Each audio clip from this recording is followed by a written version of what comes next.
Welcome to Pug TV. I'm Jadrian. This is Thursday night.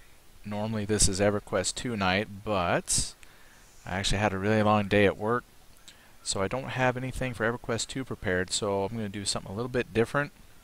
Mostly it's just a chance for me to kind of relax. But what I wanted to do was share some of my non-online activities and talk a little bit about some of the role-playing stuff that I've been looking into. Specifically, one item I've been looking at has been this item. I don't know if you can see that. This is the Marvel Heroic Role-Playing Game. It's real shiny. Alright, but this is actually a really, really good book. This is by Margaret Weiss Productions, and I thought that I would actually take some time to share this. So this is the first time I've ever talked about a non-video game related product, and I wanted to share this with you because it has what I think is a phenomenal system. So I first learned about this just kind of online and read some sample material that they had and what I like about it is it uses a dice pool system, and it's a very unique dice pool system. Your character is pretty open to character creation. I won't go into details, but what's nice is you build a pool from some of your available talents that you have, some of your powers, and then you compare that against rolls made by the dungeon master, or the watcher, against his doom pool. So it's like dice pool versus dice pool, and it's a very simple mechanic. And when you use the included character sheets, which they have characters included at the back, just a sample here. Some of your characters: traditional, Spider-Man, you got Invisible Woman. So you have some of the more iconic characters. Probably not as many characters as some folks would like. Captain America. So you could try to do kind of a mini Avengers thing, but basically use these characters. You build your dice pool, and what I like is when you roll your dice pool, you keep your two largest dice that you want, and then one of the smaller dice you use as an effect die. That's really simplifying it, but let's just say you rolled 3 die 10, just saying. Obviously you're going to keep, if you want it, your 2 highest dice rolls. Basically your 2 highest numbers that you keep are going to be kind of like your target number that you use to compare against, say, the difficulty check modifier or what the doom pool rolls. Then you're going to keep a 3rd die, which is going to be called your effect die, and what that allows you to do is determine how powerful that particular attack or action was. And what's cool with that, oh hey, some people just snuck in. Eagle Claw and Pyromancer. Hey guys, the pug pin grew. Don't mind me. Yeah, I didn't think I'd make it tonight either, so I'm just kind of doing a Thursday night for the heck of it kind of thing. So just sharing some thoughts on this Marvel Heroic Role-Playing Game. So anyway, the 3rd die that you keep, the effect die, basically that just tells you how powerful the result was, and it's not based on the number that you roll, but it's based on the die size. So what this Marvel Heroic does is you build your pool. It uses a die 4, die 6, die 8, die 12, die 10, die 10 and die 12. So it uses those 5. So let's say you rolled 2 die 10 and a die 12, for instance, and you keep a result on the die 10 and the die 12, which say adds up to 13. That's your target number that you want to roll. And your 3rd effect die, the 3rd die you keep is the die 10. That die 10 tells you possibly how much damage you do, because what they do is they don't keep track of like hit points as a number, they keep track of damage in the form of an effect die. So basically, like if I can pull up a sample character sheet here. Let me pull up a sheet to show you. It's pretty simple. Hey, Pyromancer. All right, let me come over here. I'm going to show you a sample character sheet that I've got, and I'll show you how the effect die could play into that. Let's find Marvel Heroic Role Playing. I've got a PDF here. Oh, these are just my cheat sheets. Let's show you a blank data file.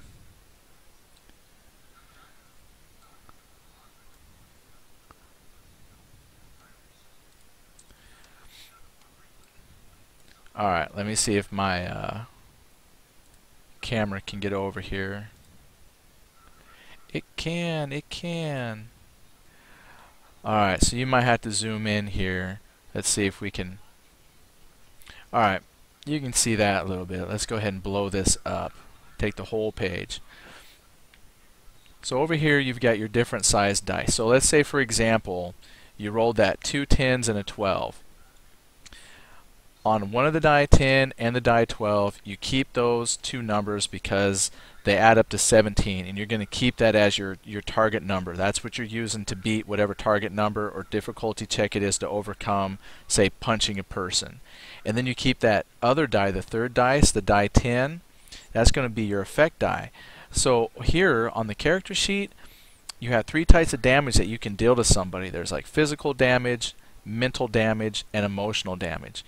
And if I keep an effect die of a 10, that's going to jump this person several levels of dice up to a level 10 worth of physical damage. And once they hit up to 12, then they're going to become stressed out and they're easier to defeat. So keeping an effect die is real important. But like I said, that's just a quick little overview of the die mechanic system. It's actually really cool because as you're comparing dice pools rolled by the Overwatch guy, the overseer, and you're making your dice pools, you can actually do quite a bit between those interactions of the pools.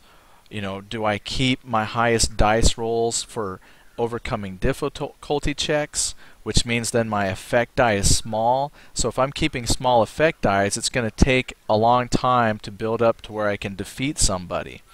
But if I keep a large effect die to, say, try to knock somebody out in one hit, then it's quite possible that I'm having low numbers rolled on the 2 primary dice I keep. So to help with that, you also get basically these fate points that you can earn. So as you play the game and you spend these points, these like fate points, plot points they're called, you can keep more dice from your pool to get even better dice rolls. So, you know, without dice rolling and showing you exactly how it works, it makes sense. It's actually really cool. Now, one thing that I was doing was, as far as character creation goes, the character creation rules for this Marvel Heroic game are basically non-existent. Pretty much all it says in the book is to take an existing character data file and just modify it to fit the character that you want to play. There's no system in there saying, you know, if I take this power, that costs a certain amount of creation points. If I take these dice, that costs these amount of points. There's like no specific rules. Now they might come out with something later, because some of the other games that use this system, they do have specific rules, but this Cortex Plus system that they're using in Marvel Heroic Role-Playing, there's nothing.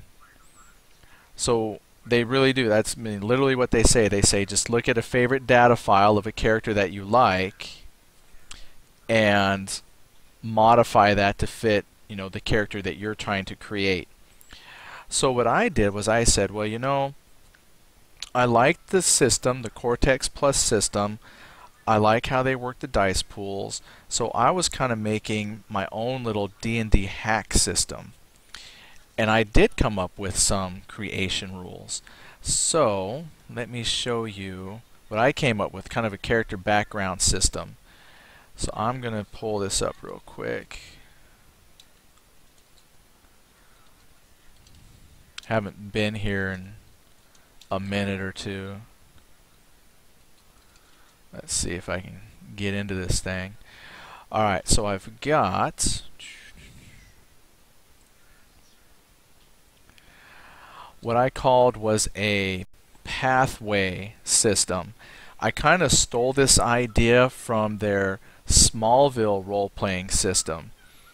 And what this does is I kind of tricked this out a little bit to fit kind of a D&D background.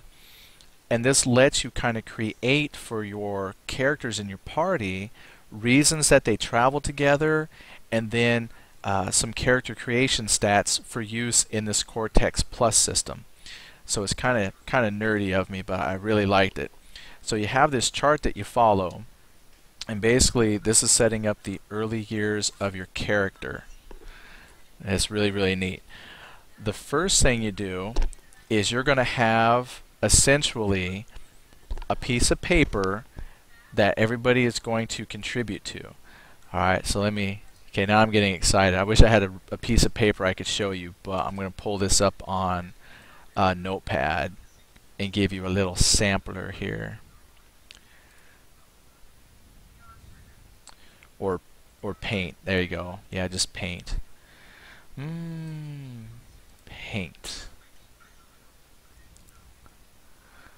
I'm going to make a small piece of paper. So you have this piece of paper, let's say. What you do is, first it says you draw a square that represents you. Alright, so let me get my pencil here. I'm just going to freehand this. So let's say I've got two people. Hey, Shiny Jim. Don't ask me why, I'm just talking. Alright, so what I do is on this piece of paper is, let's say I've got three characters. I'm going to do three characters. So character 1, we'll name him Bob. He draws a square that represents him. And let's say you've got a character named Tom. He writes a square for him. And let's say we've got Susie is another player. The next thing you do is your characters are going to be connected to each other in some way. So what you do is you draw a line of reference from your character to the other characters. And then Susie's going to draw a line to Bob and to Tom, and then Tom draws a line back. Now, what this is doing is it's showing the beginnings of character relationships, how they possibly view each other. Now, it's, everybody to some degree kind of knows each other because I've drawn lines from Bob to Tom and from Bob to Susie, so they know each other. But what these lines do of the connection is allows you to kind of write on there how they know each other. So right from the very beginning when you're creating your characters, you no longer have to have a setup where it's you meet in a tavern. Now you can actually start off with things like Tom is a brother to Bob. You could put something. Boy, freehand writing sucks. So that's how Tom sees Bob. He sees him as a brother. Now Bob to Tom might say, well, you know what? You might see me as a brother, but I see you as a jerk. So they might actually be related, but the one guy really doesn't like his brother. So then you might say Bob sees Susie as a girlfriend. And the nice thing is you can either discuss it with somebody or you just write it down. Bob sees Susie as a girlfriend, but then Susie back to Bob might say hates. So already you're just making weird ways that they interact with each other, kind of soap opera. So even though you're making Dungeons and Dragons type characters, you're already creating these backgrounds for stories before you've even really started anything. Shiny Jim says that MS Paint letters. I know. I could probably type it out. It just doesn't have the charm of me freehanding it. Okay, so Now that you've got the basics here of how they kind of relate to each other, now you get to draw something else.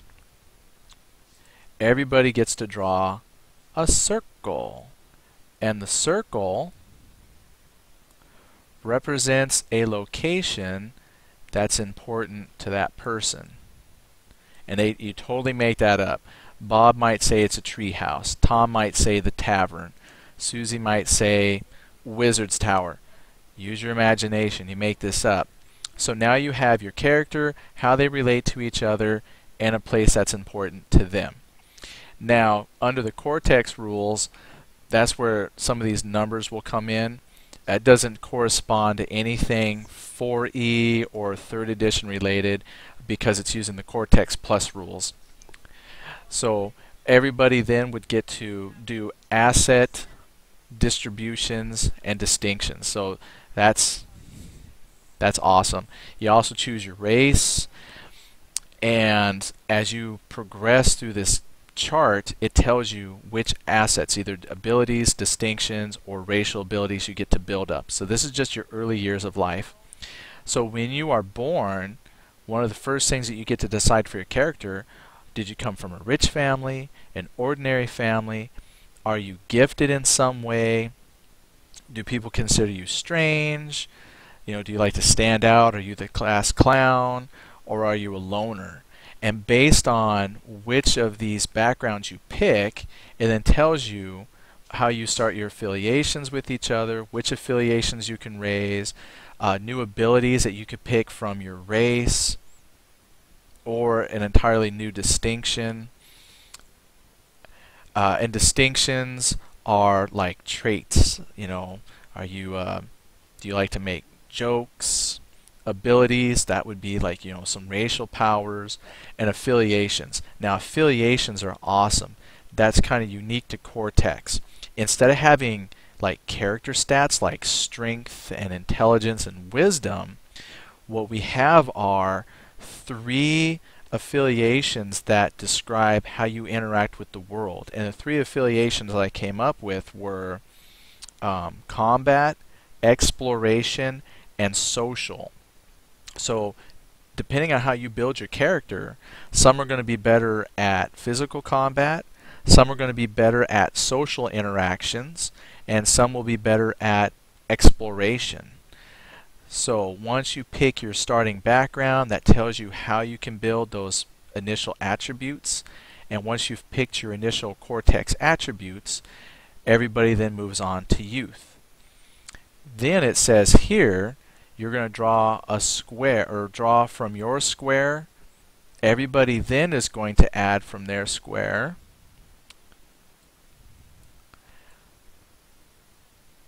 A diamond. Wow, that's a terrible diamond. Now, what this diamond represents is somebody important in your life. So Bob could have said his dad was important. Tom could have said some weird uncle. And Susie might have said, let's say, the queen of some nation. Right? So again, it can be fantastical, it can, you know, whatever, but now you're developing even more backstory. Why is this weird person important to you? Now what you're going to do is look here at this second row of connections, and what you're going to do is take from your circle or from your diamond, connect it to somebody else's circle or diamond, and what you're going to start doing now is showing how your locations and people connect with the other people in the group. Okay, this is where it really starts to get fun with your interactions in your background. So I might say my location is somehow related to her location. Like I've got treehouse here.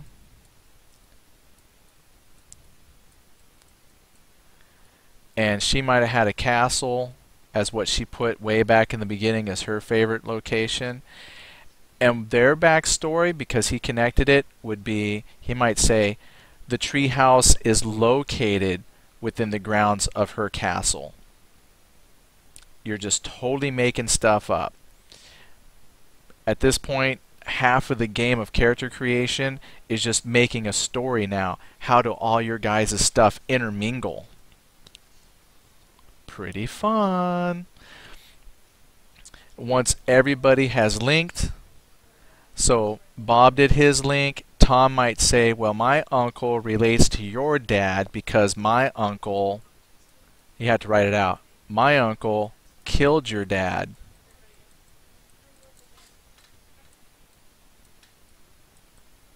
As crazy and terrible as that sounds, now you've got this weird fantastical reason that Bob thinks Tom is a jerk. You know, you're just making stuff up. Totally weird. And it's okay. It's okay if you trump on somebody's parade and rain on it, because that's the whole point of making background stuff.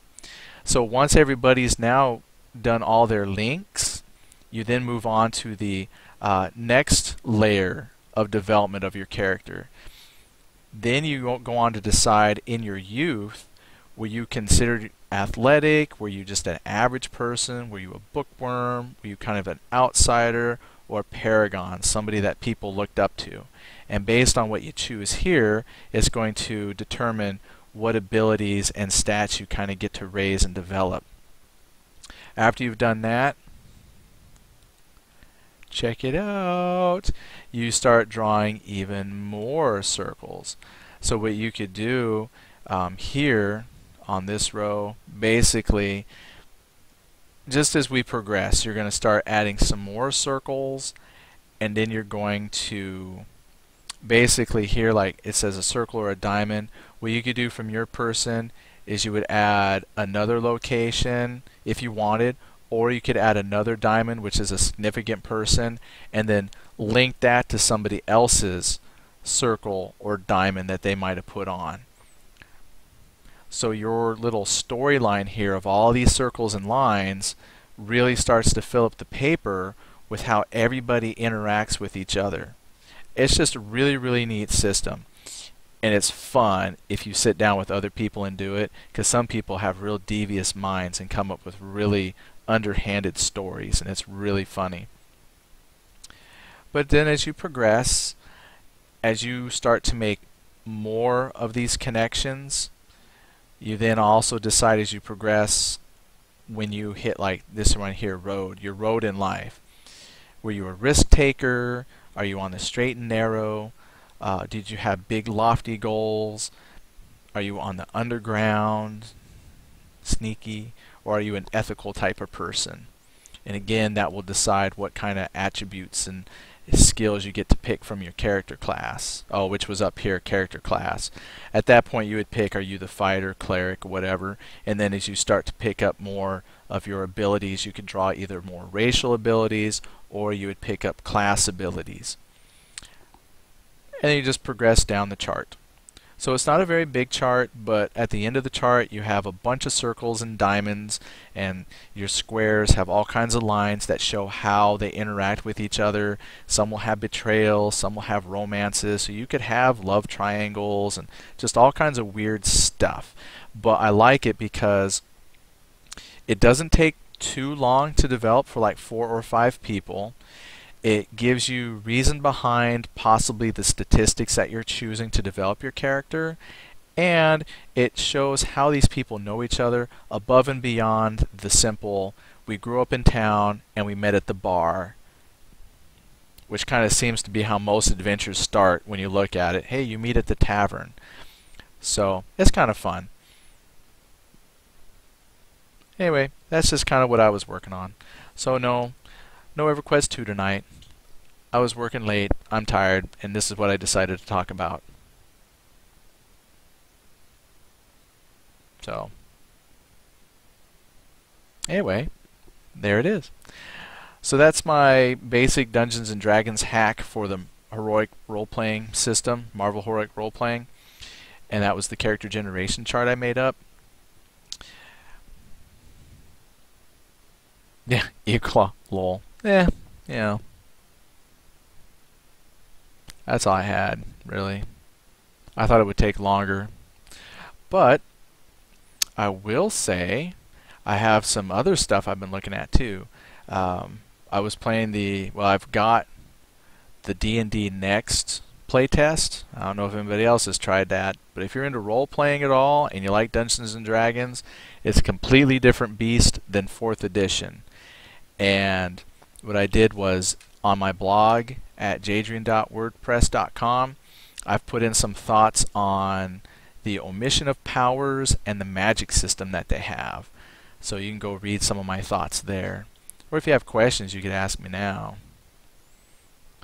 Eagleclaw says, you know he's whooped when he doesn't even have brand X brand Coke. Yeah, I got nothing.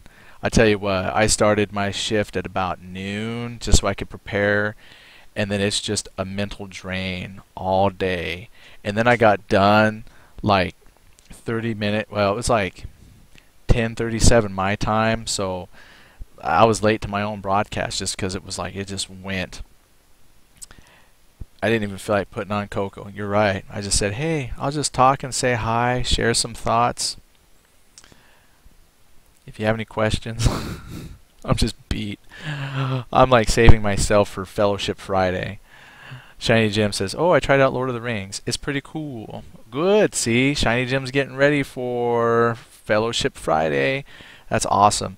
It is interesting. I think the only problem I'm going to have with it is the very first introductory portion is solo. And I'm not quite sure how far into it we have to be before we can actually group up together. And that's the only problem I have with Fellowship Friday. Because I think there's basically it's your kind of like your introduction to the game, the tutorial part. It's pretty much solo. And I think, well, I don't want to give any spoilers, but there will be a point where we'll actually be able to group up and meet each other in town. And so I'll probably have to play some tomorrow just so I can get past that first part. Otherwise, our first Fellowship Friday is going to be everybody just playing by themselves. That kind of sucks.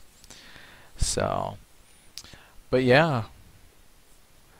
Eagleclaw says, just installed it today for tomorrow's show. And then Shiny Jim says, but I'm a sucker for dwarves, the Rune Keepers.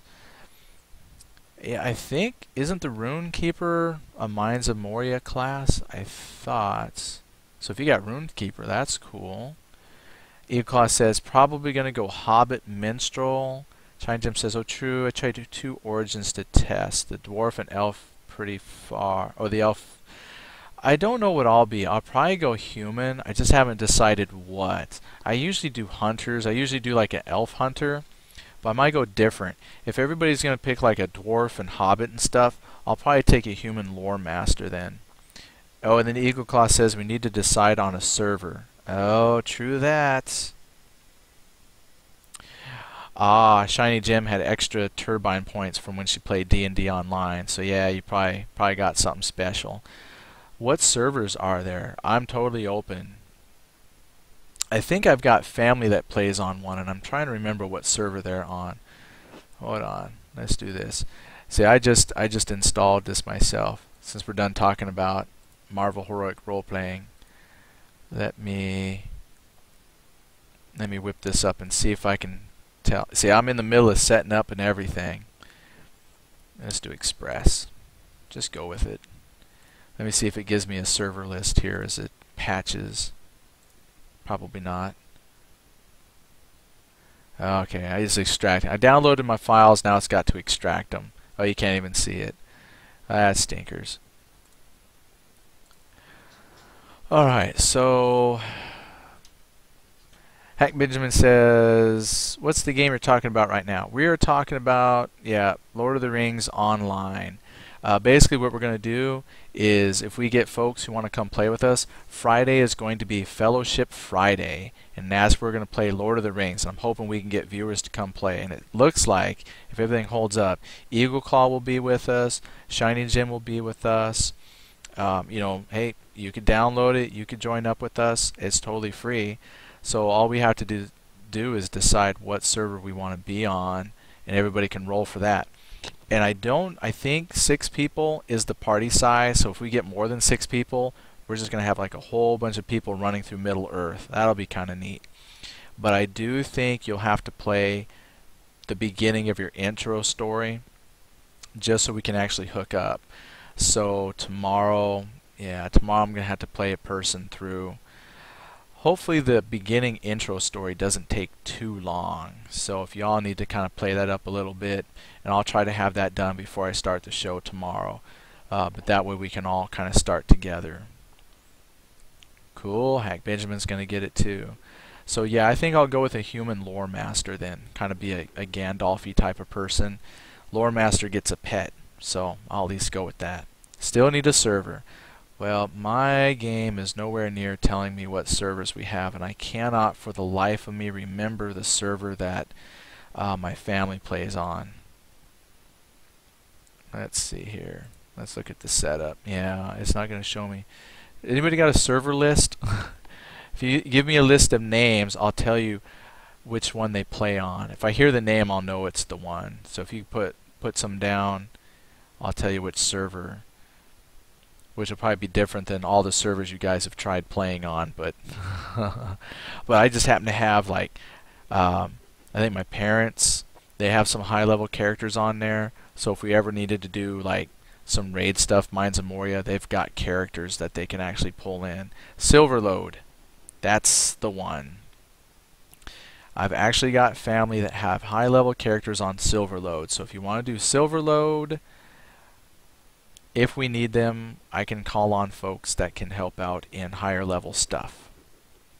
So if you have no problem with Silverlode, that will be the official Fellowship server.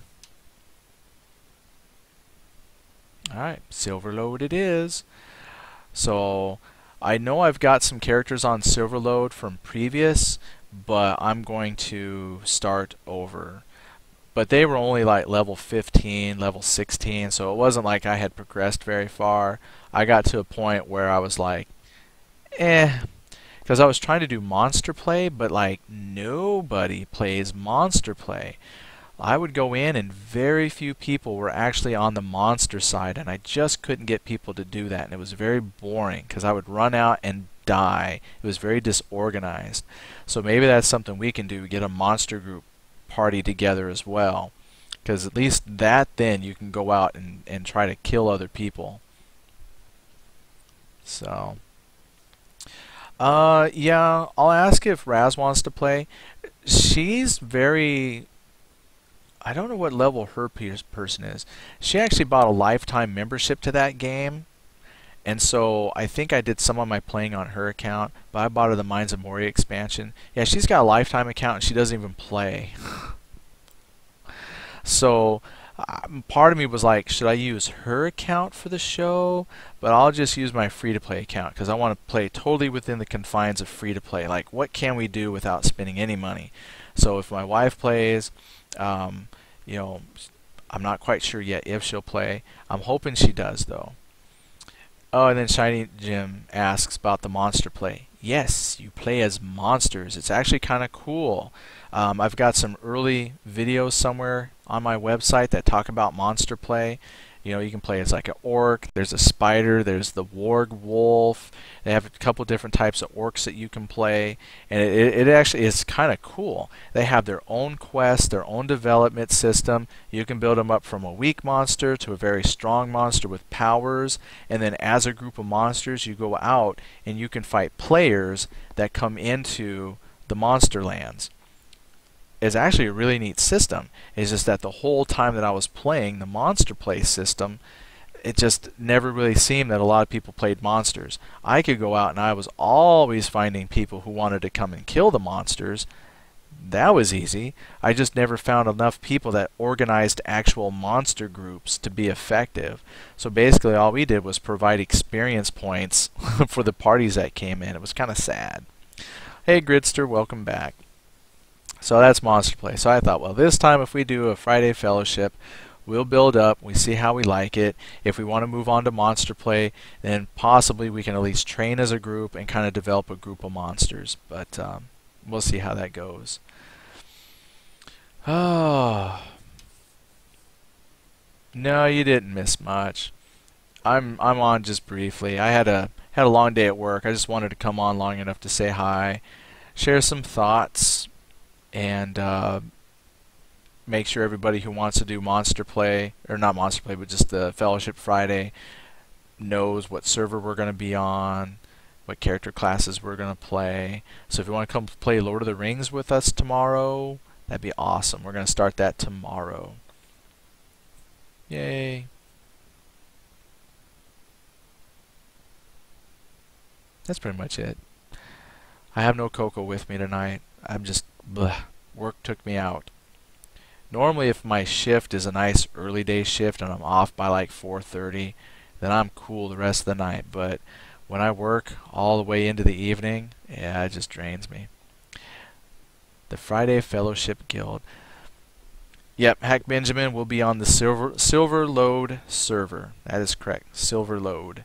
Yeah, I need a t-shirt that says Friday Fellowship. That'd be awesome. With like a big ring. Or have it on my mug of cocoa that's not with me tonight. Just, that'd be great.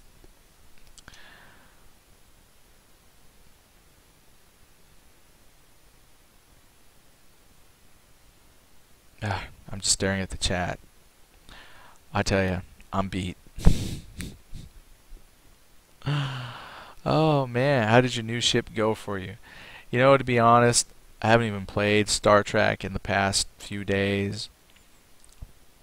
I hit 50 and then I stopped. I hit a wall.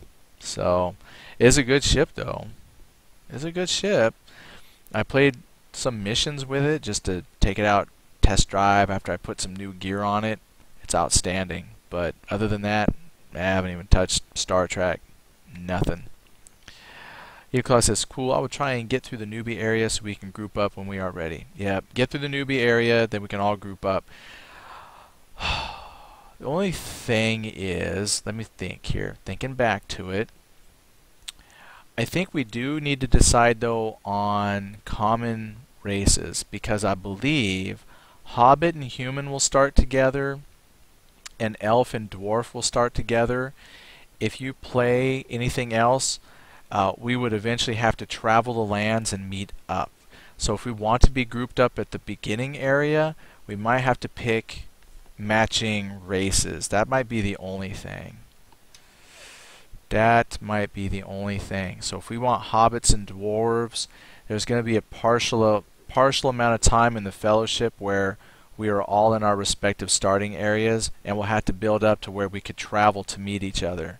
And I don't know how that would work out. So do we want to pick some common backgrounds?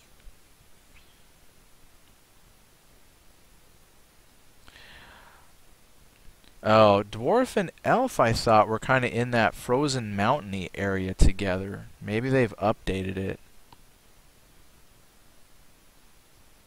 Because I know the elves, they have a background where they're like in their city, but then once they kind of get going a little bit, they're kind of up in the mountains, and like the dwarf areas down below with, unless they change that, and then the hobbits and humans kind of started off in a similar area.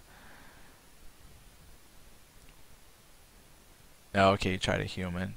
Yeah, humans and hobbits I think start together, and elves and dwarves start together. So that might be something else that we think about. Do we want to start similar races? Because I don't have a problem. I can play any race.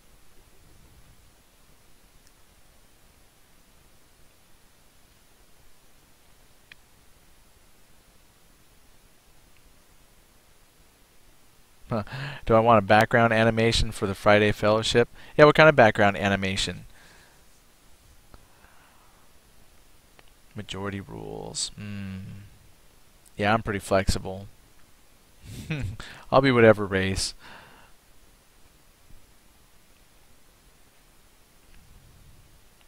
Do you have a preference there, Eagle Claw? I know you said Hobbit. Do you like the short people? Do we want to go Hobbits and humans?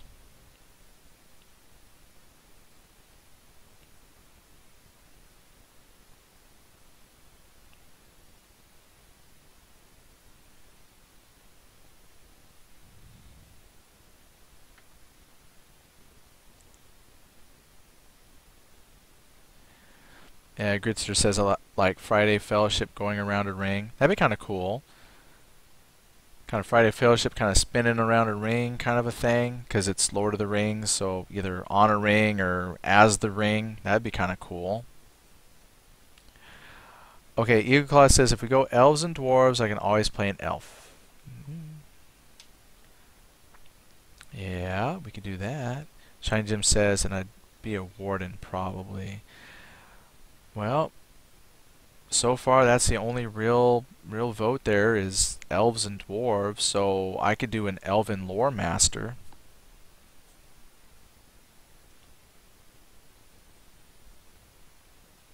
Then Shiny Jim, you could do the dwarven rune thing.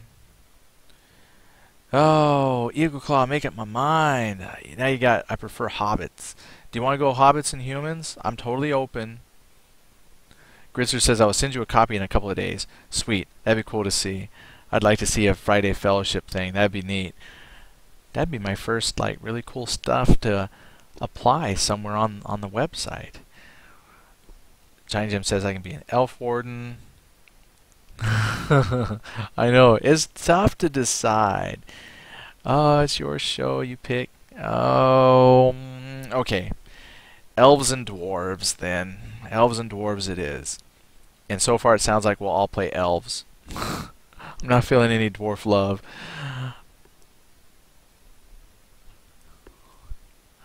I know, we're too nice. We'll all be here all night ping-ponging. Okay, so it's decided. We'll be the Silverload server. We're going to be elves and dwarves. And at some point when we're allowed to make a fellowship, I think that should be the in-game name as well, the Friday Fellowship.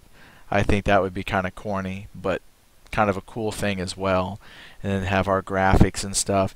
And then, man, I would love if I could put that on like a t-shirt or a coffee mug. I think that would just be slick. I'll have to look into that. So Friday Fellowship, I think that'll be cool. Hack Benjamin's going to be a dwarf. Let's see. Shiny Jim says it's not an RP server, right? I don't know. I'm not sure. Gritzer says, I'm only 14, but I know my way around an animator, and this will be my first real project. Well, alright, man. There you go. Give it a whirl. Let's see what happens. Shiny Jim says, I think we'd get lynched if it's Friday Fellowship. Why would we get lynched? Is that not good? I don't know.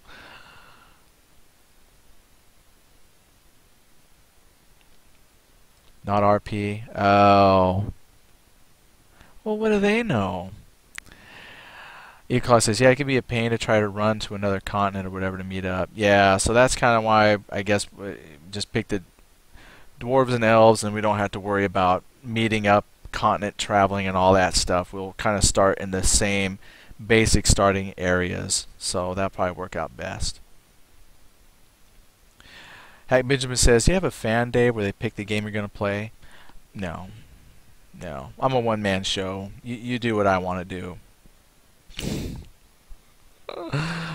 Actually, yeah, if there's a game that you want to see, just let me know. Usually Wednesdays and Fridays are kind of my open nights, so if there's something that you want to play or see, yeah, just let me know and we'll set it for like a Wednesday or a Friday.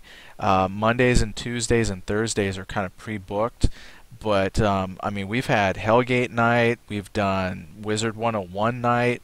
Just let me know and yeah, we'll get together for something. Yeah, I know, it's totally cool. Yeah. Yeah, other than that, if nobody suggests anything, it's just whatever comes up off my mind. But Monday is Ion, Tuesday is Star Trek Online, Wednesday, when I get it, will be Guild Wars. Right now, it's just kind of an open night. Thursday is EverQuest 2, and then Friday has always been just whatever. But that's going to change because that's going to become Friday Fellowship. It just sounded really cool. So yeah, pretty soon it looks like Wednesdays might be the... I might have... I don't know if I go Guild Wars on Wednesday. I don't know. Pretty soon I might not have an open night. So we'll just see how it goes. So if you want to see something specific, you better let me know soon. Otherwise I'm going to run out of nights. And Gritzer says, tomorrow we'll start on the project. I'll also try to get a new animator because mine is kind of cruddy, but usable for what you're after. Hey, whatever, man. You know more than me. I don't animate nothing, so whatever you do will work out. Oh, okay. Well, team, I'm done, really. I gotta go to bed. I am burnt. I'm drained. Eagle Claw says, too bad STO isn't on Wednesday. It could be Wednesday Warp Core. Oh, man, that's awesome. I'm writing that down. Wednesday Warp Core. We might have to just swap that around. Witness. Look at that. See how flexible I am? Oh, you know what though? You could do Wednesday Warp Core or Tuesday Trek. Wednesday Warp Core sounds really cool though. Or Wednesday Wormhole.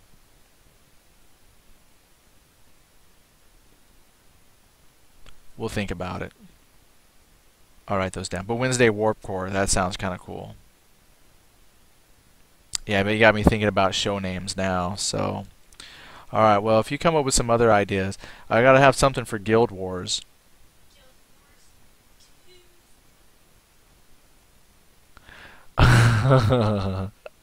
My wife has spoken. She says, Guild War Tuesday. Oh, because it's Guild Wars 2. Bam! Okay, so alright, I'm redoing the lineup now. Well, that's brilliant. And we'll do it Guild Wars Tuesday with a TWOS. Tuesday. Oh my gosh. I'm surrounded by brilliant people. See, Eagle Claw's got Wednesday Warp Core. And then my wife's got Guild Wars Tuesday. We've got Friday Fellowship. Okay, those are great. I better write that down. You see that? That's hot.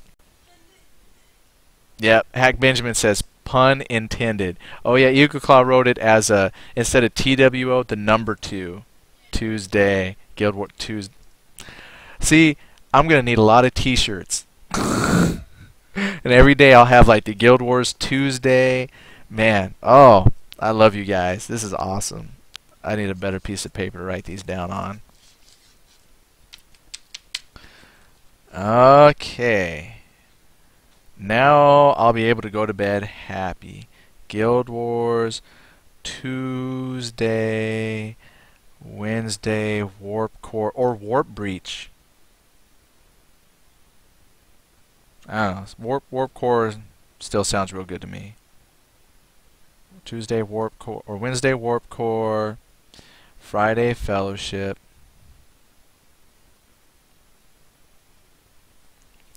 I just gotta figure out how to put EverQuest in there.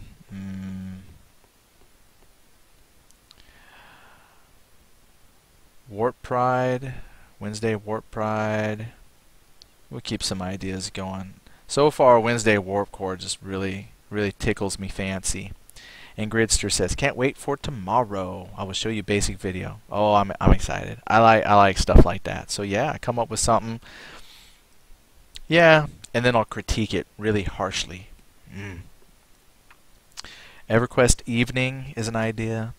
Eagle says Wednesday. Well, the Warp Core equals power, and Warp Breach equals death. Whatever. It just sounded cool to me. Warp Pride equals pride.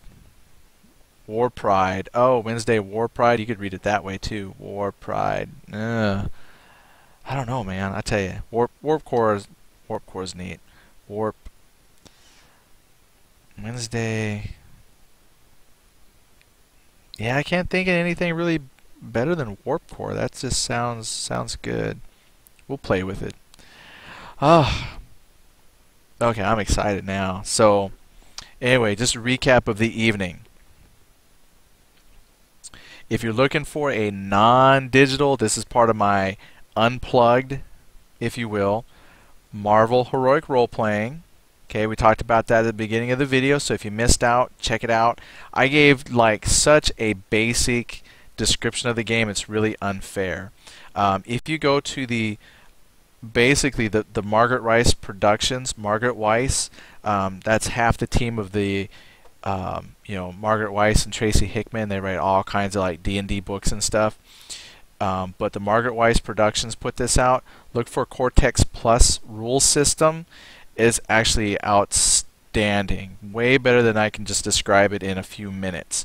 Also the book, outstanding artwork throughout, nice layout, easy to read, great art throughout. It's just beautiful. As you read it, you've got your rules in the pages, and then things that need clarification have space dedicated to those rule clarifications on the sides.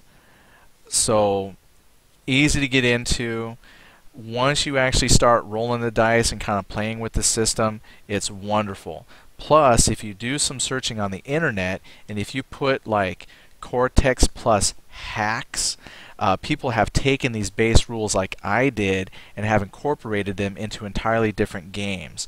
Because that was the second thing we talked about, was my Dungeons and Dragons hack, and talked about my character Origins Creator. So just a fabulous set of rules for your pen and paper, or at least just to have. It was like 14 bucks off of Amazon. I'm sure you could find it at various prices other places. Then we've also got our Friday Fellowship set up. Silverload. We're going to play Elves and Dwarves. That's starting tomorrow. You need to play through the first starting areas because the very first part of the game is solo. Alright, so get your Friday Fellowship ready to go. And the more people, the merrier. If we have just a few people at start, that's fine, but we're gonna see how many people we can get so we can actually make a fellowship guild and just have that dedicated to us. So you play whenever you want and you're part of the group. That'll be outstanding. Let's see here. Eclaw says Warp Core is 2 words, by the way. My space bar likes to stick. Oh, it's 2. Gotcha. Hack Benjamin says, have you played that online D&D? I have, by the same company, Turbine. It's different, way different than Lord of the Rings Online. It's a different play experience. Lord of the Rings is a nice, persistent world. Dungeons and Dragons is a lot of adventures made up in instances. I liked it. I would like it if I could play that one as a group, because playing the D&D Online solo, they've made it more solo friendly, but it's much better as a group. But I've done quite a bit in it, and it's kind of fun. I like it because it's nice. You can get yourself a couple of adventures, run 1 or 2 adventures for the night, and you're done. You don't have to like dedicate your whole life to it like you do some other games. But it's a good experience. Good experience.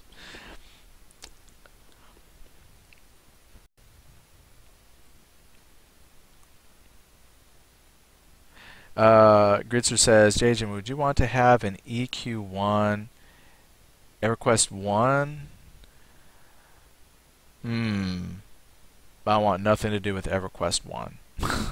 I'm sorry, just being honest. I try not to talk bad about games because, you know, what I like and dislike sometimes, but I just gotta be honest. I can't stand EverQuest 1. I've tried so hard, so I want nothing there. I'm sorry. I can't do it. I cannot make myself do it, man. I just can't. Oh. Hack Benjamin says, you think we should start a group? In what in which area?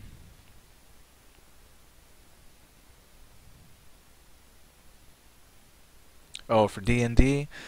I mean, we could. I just gotta figure out when I would have time to dedicate to that. I'd have to drop. If I did that, I would have to drop Ion and then go to D&D. At this point, the way things are kind of shaping up, you know, it's something to look at. Probably what we'll do, let's probably do the Friday Fellowship first, work on that, and then see if we want to expand out into D&D Online. But that might be one to look at until Guild Wars comes out officially. So we could probably do that. We could look at that one. Get the group aspect going. Yeah. Let me think about the D&D. I'll have to put that back on. But yeah. Never hurts to try things out at least once, because I can always change my mind. If I can think of a clever moniker for it, like Monday Mayhem or something like that, yeah, we could probably do some D&D. But yeah, play it. Let me know what you think. Yeah, I've played it in the past, and I've had fun, and I know they patch it all the time, and the new expansions for Underdark are coming out. You know, it's going to be a paid expansion, but that just means the game's still getting lots of support and lots of love, so... Gritzer says, do you have any suggestions for the background of the animation?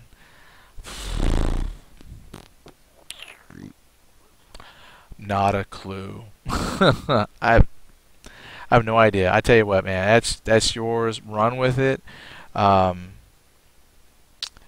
brain just ain't working right now. It was hard enough coming up with some names here for possible knights.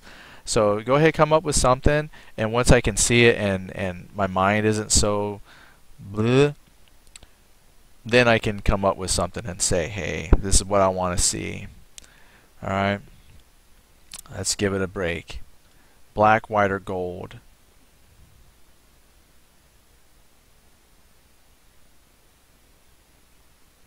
Black? Let's see. Red. Heck, Benjamin says red. Black, white, gold. I don't know. Why? You know, if you work on the ring part, maybe the fellowship part, what we could do is maybe just kind of test that against some backgrounds and see what would look best. What really makes it look pop out. I'm just trying to think what would be good on coffee mugs. Some people like black. Some people like white. You know, maybe gotta do one on each. I don't know. We'll see. Okay, black background, then a gold ring. Yeah, see, gold on black would work out really, really good. So that'd probably work out good. That would probably show up the best. So yeah, go with that. All right, well, I'm officially going to hop off now. I know I've said that a few times, but I think I will actually go this time. So it's been fun, man. I tell you, I love hanging out with you guys. But I'm going to go hang out in my bed now. So I love my bed a lot as well. So good night, everybody. We'll see you tomorrow for Friday Fellowship. Like I said, depending on how my work schedule is, because it's technically another late night, but if I get stuff done early enough, I should have no problems getting some fellowship time in, and I'll also play before I start work. So if I'm lucky enough, I'll be able to actually get my character ready to go. So